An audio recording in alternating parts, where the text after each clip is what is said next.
नमस्कार, मैं हूं मृत्युंजय कुमार झा और कमोडिटी सुपरफास्ट में आपका स्वागत है। इस कार्यक्रम में हम आपको बताएंगे कमोडिटी बाजार की 5 महत्वपूर्ण खबरें जहां पर इस वक्त हलचल हो रही है। इसके अलावा आपके लिए 5 ट्रेडिंग कॉल्स होंगी और फिर आपके सवाल होंगे और एक्सपर्ट के जवाब होंगे। तो आइए शुरू करते हैं 5 अहम खबरों के साथ। पहली खबर यह है कि चांदी की कीमतों में जोरदार तेजी का माहौल बना हुआ है और एमसीएक्स पर चांदी का भाव 52,200 रुपए के ऊपर चला गया है और इंट्राडे में 1,000 रुपए से ज्यादा तक की तेजी चांदी में आ चुकी है। अंतर्राष्ट्रीय बाजार में चांदी का भाव $19.50 प्रति औंस के ऊपर ट्रेड कर रहा है। सप्लाई कम होने से कीमतों को सपोर्ट मिल रहा है और दूसरी तरफ डिमांड भी बढ़ने की बात की जा रही है। तो इन दोनों खबरों के दम पर चांदी का मार्केट तेजी के साथ ट्रेड कर रहा है।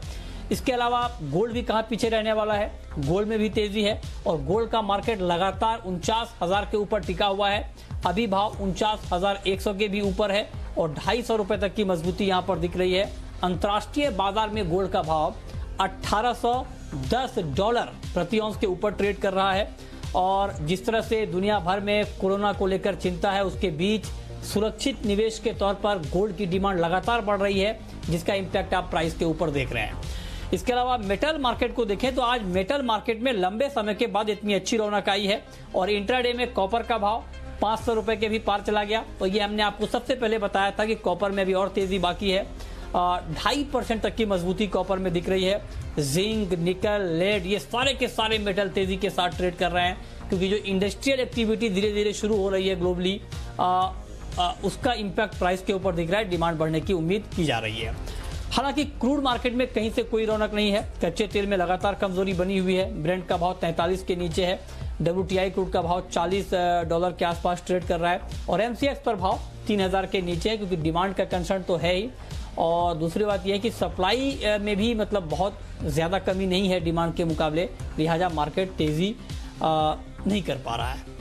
एग्री मार्केट में चने की बात करें तो कीमतों पर दबाव है और वायदा में भाव 4,050 के नीचे है, करीब 1% की कमजोरी है। खरीफ फसलों की बम्पर बुआई का कीमतों पर दबाव दिख रहा है। अब तक दलहन बुआई 64 लाख हेक्टेयर से ज्यादा में हुई है।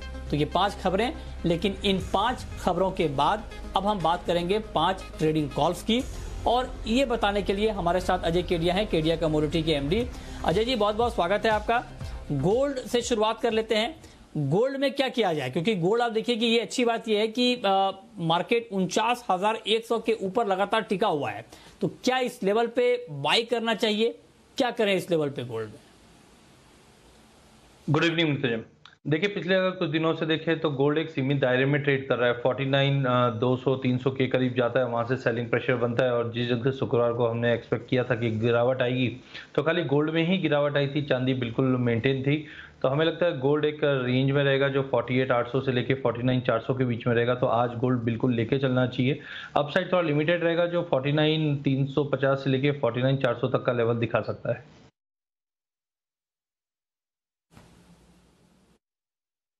कॉपर पर क्या व्यू है आपका अजय जी? कॉपर में तो अच्छी तेजी आ गई है। सप्लाई जो घटने की बात आप लोग कर रहे थे, उसका बड़ा इंपैक्ट हमने प्राइस के ऊपर देखा है। 500 के भी ऊपर चला गया भाव। और तेजी बाकी है या तेजी पूरी हो गई है? मैंने अगर कॉपर की बात करें तो 410 के ऊपर ऐसा लग रहा था कि प्राइजेस में अच्छी तेजी आएगी, जो हम लोग 450-460 तक का ही लेवल देख पा रहे थे। बट जिस ढंग से हमने देखा कि कोविड के केसेस चिली में भी बढ़ना चालू हुआ और चिली वर्ल्ड की 30% कॉपर सप्लाई करती है, तो तुरंत रूप से हमने देखा 460 से मार्केट आज 508 तक का भी लेवल छू चुका है। अभी भी हमें लगता है जब तक ये कोविड का कंसर्न चिली से नहीं निकलता है या टेक्निकली 490 के ऊपर जब तक मेंटेन है कॉपर, ऊपर में हो सकता है 524 से लेके 540 तक का भी लेवल दिखा सकता है।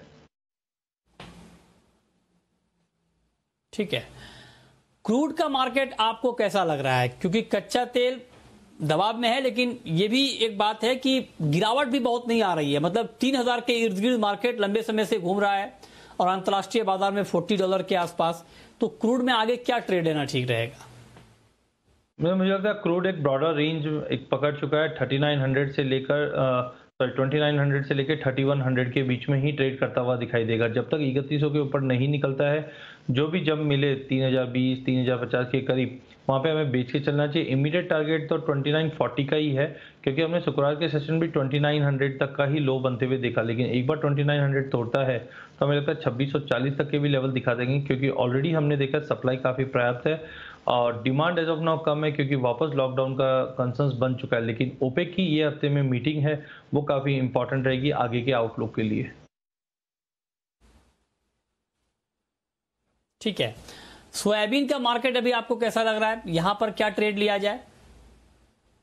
नहीं, मुझे लगता है सोयाबीन एज ऑफ नाउ जुलाई के बाकी दिनों में मार्केट एक सुस्त रेंज में रहेगा। डिमांड साइड हमें ऐसा कुछ दिखाई नहीं दे रहा कि बहुत ही ज़्यादा एक्स्ट्राऑर्डिनरी इंप्रूवमेंट है, बट सोइंग काफ़ी अच्छी बताई जा रही है, जिसके चलते हमें लगता है कि प्राइजेस अगले अगर 2-3 महीने की अवधि की बात करें तो 3200-3300 तक के भी लेवल दिखा देंगे। तो टाइमिंग एक कंसोलिडेशन फेज में रहेगा, बट जो भी उछाला मिले उसमें बेच के चलिए। 3700 तो इमीडिएट टारगेट है, अनलेस एंड अनटिल 3820 के ऊपर सस्टेन नहीं करता है, प्राइजेस में गिरावट का ही रुख रहेगा। ठीक है, कोरिएंडर में, धनिया में क्या ट्रेड लेना अभी ठीक रहेगा? मुझे लगता है धनिया भी एक रेंज में अटक चुका है, बट टेक्निकली 6000 का लेवल जब तक नहीं तोड़ता अगस्त फायदा, हमें लगता है ओवरऑल अगले 1-1.5 महीने की अवधि की बात करें तो 6650 तक का भी लेवल दिखा देगा। जिस ढंग से हमने देखा मंडियां ओपन हो रही है, एक्सपोर्ट डिमांड थोड़ा बहुत इंप्रूव होना चालू हो जाएगा, इंडस्ट्रियल डिमांड भी धीरे धीरे इंप्रूव हो रही है, बट वॉल्यूम्स फ्यूचर्स पे बिल्कुल नहीं आ पा रहा है। तो इमीडिएट टारगेट तो हमें लगता है कि 62, 50, 60 तक का ही है, बट ओवरऑल अगर 1-2 महीने की व्यू से लिया जाए तो 6650 तक का भी लेवल हम धनिया देख पाएंगे। और चलिए अब शुरू करते हैं सवाल जवाब। पहला सवाल है सुल्तान का, गुजरात से जुड़ रहे हैं हमारे साथ, पूछिए सुल्तान जी। कपास में कल मंदा था, आज ऊपर, ये हो क्या रहा है? आने वाले 3-4 महीने में क्या लग रहा है? 2500, 2700 क्या हो जाए भाव? कपास खली, ये आपने बहुत महत्वपूर्ण सवाल पूछा है, और कपास खली को लेकर बहुत सारी खबरें भी आ रही हैं, क्वालिटी को लेकर, डिपॉजिट को लेकर इसमें काम चालू है। इसमें निश्चित तौर पर एक महत्वपूर्ण अपडेट होगा कि क्या हो रहा है आखिर कॉटन केक में। लेकिन फिलहाल अजय जी क्या किया जाए इसमें अभी? बिल्कुल नितिन जी, क्वालिटी का काफ़ी कंसर्न है, जिसके चलते भी अनमें अनसर्टेनिटी बनती है। देखिए सोइंग के डेटा का भी काफ़ी इंपॉर्टेंस है, क्योंकि जिस ढंग से हमने देखा गुजरात में कभी थोड़ा बहुत अपडेट है कि ड्रॉप आया है और ओवरऑल क्रॉप साइज अच्छी है, बट ग्लोबल मार्केट में इस बार शॉर्टेजेस है। तो ओवरऑल मुझे लगता है कॉटन सीड ऑयल के दोनों ही काउंटर में हम एक अच्छी तेजी देख पाएंगे। अगर शॉर्ट टर्म में हम जुलाई और 15 अगस्त तक की बात करें तो वॉल्टिलिटी काफ़ी रहेगी काउंटर पे, बट अगर हम सितंबर तक की बात करें तो हमें लगता है प्राइजेस 2700-2800 तक का लेवल दिखा सकता है। तो थोड़ा सा लॉन्ग व्यू लेके चलिए, थोड़ा भी करेक्शन मिलता है 1900 के आसपास का एक बेस बनता हुआ दिखाई देगा, बट ओवरऑल हमें लगता है 2700-2800 का लेवल हमें सितंबर अंत तक दिखाई देगा।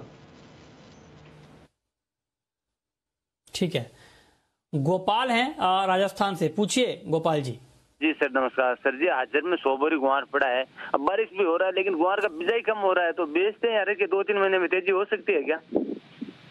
बिजाई बिल्कुल ही 10% ही नहीं हो रहा है सर। 2-3 महीने में ग्वार की, बताइए अजय जी, ग्वार में क्या किया जाए अभी? देखिए रिसेंट अपडेट जो हमने राजस्थान एरियाज में लिया है उसमें अगर सोइंग का पैटर्न देखें तो इस बार अगर मूंग मोड की बात करें वहाँ पे थोड़ा बहुत हुआ है, कपास हुआ है, और सबसे लोएस्ट रहा है वो गवार है। लेकिन हमने पहले भी कहा था कि जुलाई महीने में आपको कोई भी क्लैरिटी गवार में नहीं मिलेगी, साइडवे टू पॉजिटिव रहेगा। अनलेस एंड अनटिल 3950 का लेवल गवार सीड नहीं तोड़ता है, प्राइजेस 3400 के नीचे भी नहीं जाएगा, ना ही 3900 के ऊपर जाएगा। एक बार हम लोग अगस्त में पहुंचते हैं और मानसून का पूरा अपडेट और बिजाई का, उसके बाद हमें ज्यादा क्लैरिटी मिलेगी, बट ओवरऑल 3950 आपको अगस्त 15 तक मिल जाएगा।